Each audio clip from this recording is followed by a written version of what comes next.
So a rather wild coaching situation just went down in the state of Florida that made some fans very happy and others not so much. Then a team that's been struggling mightily just unexpectedly hired a new but rather old head coach on top of that. So I've got to break down several of these recent surprising coaching moves right after.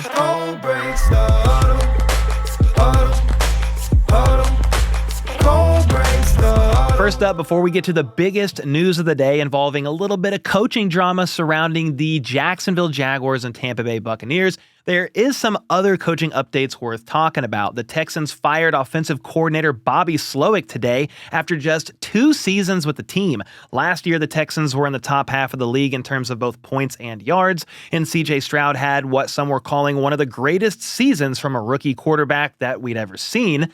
And they went from winning 3 games in 2022 to going 10-7 and winning a playoff game in 2023, which was Slowik's first year and was very impressive. He was actually one of the hottest coaching candidates out there following that season, by the way, and after interviewing with multiple teams, he ultimately chose to return to Houston.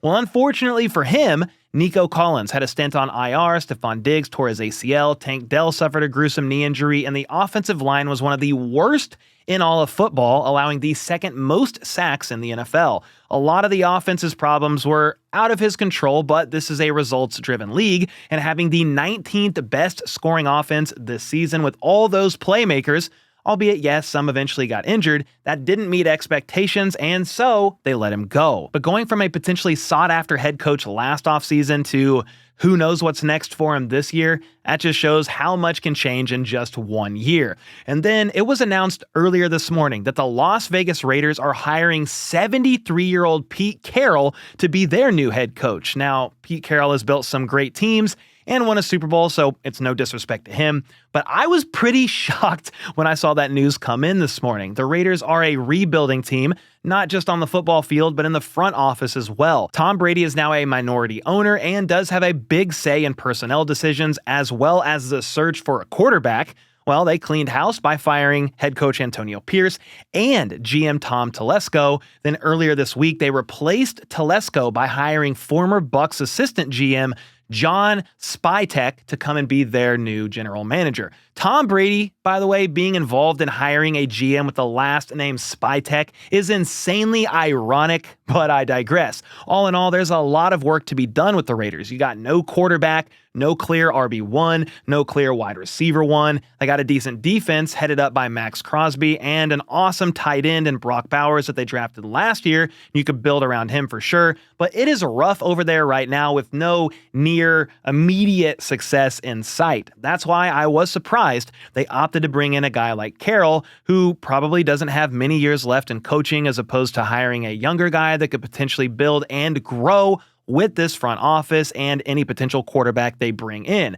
In fairness to them, though, it was reported that they were going after Ben Johnson pretty aggressively, so I'm not sure Carroll was their first choice, but in the short term, Carroll will for sure provide them with a winning culture and some stability. He has the 18th most wins of any head coach, and maybe that's what they are looking for, simply stability in a guy who's had years of success.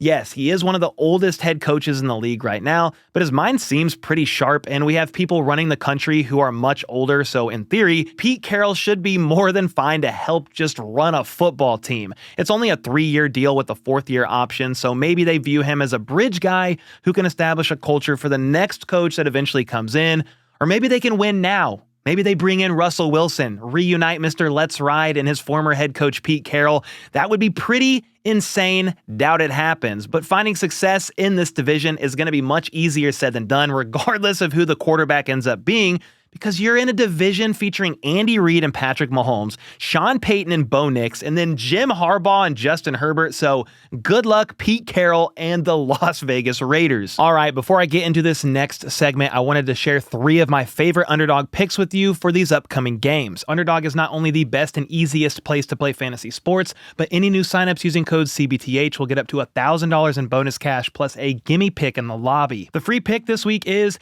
Patrick Mahomes, by the way, so easy dubs. But for the 3 I went with, I hit the higher on a Josh Allen rushing touchdown. He had 14 of them so far this season, with 2 happening just last week against Baltimore. Next, I hit the higher on 2.5 solo tackles from Trent McDuffie. He's had 3 or more in the last 7 games in a row. And finally, I had to spam the higher on Saquon Barkley's 129.5 rushing yards. He did that both games prior easily against Washington and is averaging 149 rushing yards over his last 9 games. And with that, I put a quick $25 down to win up to 2.58x on my money, but this is also a flexed entry. So even if I just hit 2 of the 3, I basically get my money back. Anyway, link to tail is in the description down below. Next up, the Dallas Cowboys are one of the only coachless teams left out there, but their search for a new head coach, to many's disappointment, might be coming to an end soon. I'll get into the disappointment in a moment, but Jerry Jones and Mike McCarthy mutually agreed to part ways a couple weeks ago,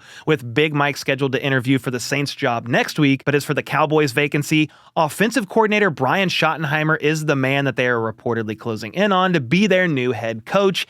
And that is a disappointment to many around the Dallas area, Cowboys fans in particular. The son of legendary coach Marty Schottenheimer, much respect to him, he's been coaching in some capacity in the NFL since 1997 and has worked as an offensive coordinator with 4 different teams: the Jets, Rams, Seahawks, and most recently, the Cowboys over the last 2 seasons. The Cowboys did take a step back on offense this year as well, with Dak suffering that season-ending hamstring injury, but in 2023, they ranked 1st in points and 5th in yards, although Mike McCarthy, I believe, was the one calling the plays for that offense, so it's really hard to know how much credit to give to Schottenheimer, and that's why some Cowboys fans are kind of frustrated, especially when you consider the coaching candidates that were available earlier on, and Dallas never even bothered to interview. Now, to be clear, the hire isn't official yet, but it's definitely trending that way and could very well be finalized very soon when we hear an announcement that Schottenheimer is indeed the Cowboys head coach. We probably shouldn't speak too soon on non-official coaching moves, as the Jacksonville Jaguars taught us just last night.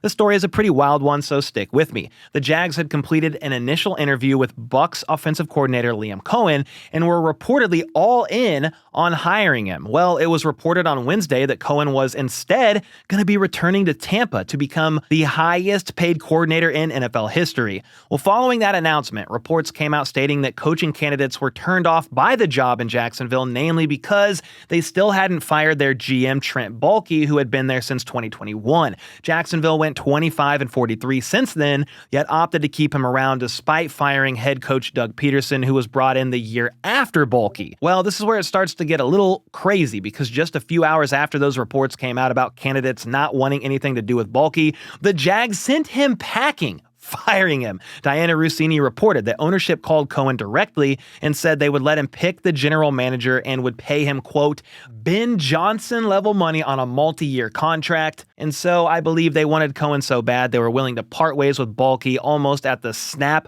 of a finger. And while all that was going on, the Bucs front office, I guess, was trying to call Coen and get in touch with him to no avail. In fact, they couldn't get in touch with him until around 5 p.m. when Coen did call Todd Bowles to inform him that he was thinking about taking a second interview with the Jags, though apparently Bowles already knew about it by the time Coen told him. There's a bit more to this as well involving Coen's family, because from what I understand, he was unavailable for part of that day as he spent time in the hospital with one of his kids. That was a whole big deal. His wife put something out on Twitter/X about it. But regardless, headlines and articles began to emerge saying Liam Coen ghosted the Bucs. So of course, fans were pissed, and this reportedly ruffled some of the feathers in Tampa's front office as well.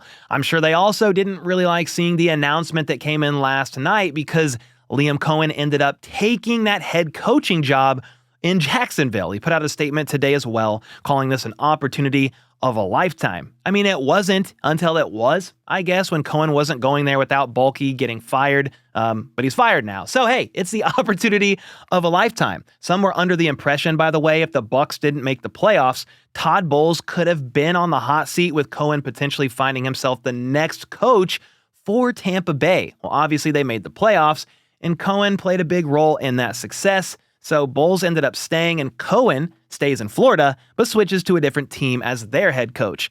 I'm curious to see what GM they end up bringing in and what kind of say Coen will have in that process. then I'm also curious to see how this team and specifically that offense looks under Coen's leadership. He transformed Tampa's offense from 20th in points and 23rd in yards to 4th in points and 3rd in yards this past season. Just one season, he did all that as their OC. Baker Mayfield had a career year with Coen, throwing for 4,500 yards and 41 touchdowns. So hopefully, if anybody, Coen is able to get the most out of Trevor Lawrence, who at this point has not lived up to his first overall pick status or the massive contract they paid him. I think Travis Etienne and Tank Bigsby could also benefit greatly from Coen. The Bucs went from dead last in rushing yards per game in 2023 to 4th best this season. He was able to turn Bucky Irving and Rashad White into a very dynamic backfield duo. And I think the same could be true for Etienne and Bigsby. That's not the only weapon they have over there either. They have Brian Thomas Jr., the former first-round pick, who ended up leading rookies with yards and touchdowns this past season. He's going to be a building block of this franchise for years to come. So Coen definitely has a lot of nice pieces on offense for him to have at his disposal. The hiring process might not have been the smoothest we've ever seen, but the deal is done,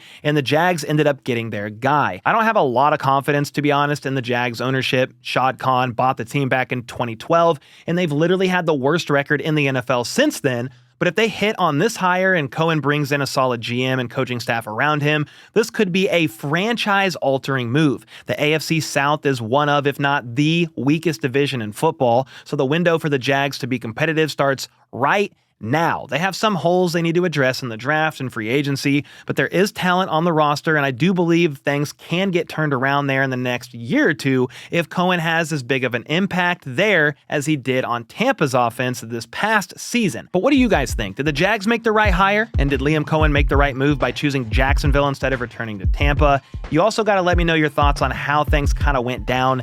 I know it ruffled the feathers of the front office and fans are not happy, but let me know your thoughts on everything in the comments down below. And with that, I'll see y'all next time.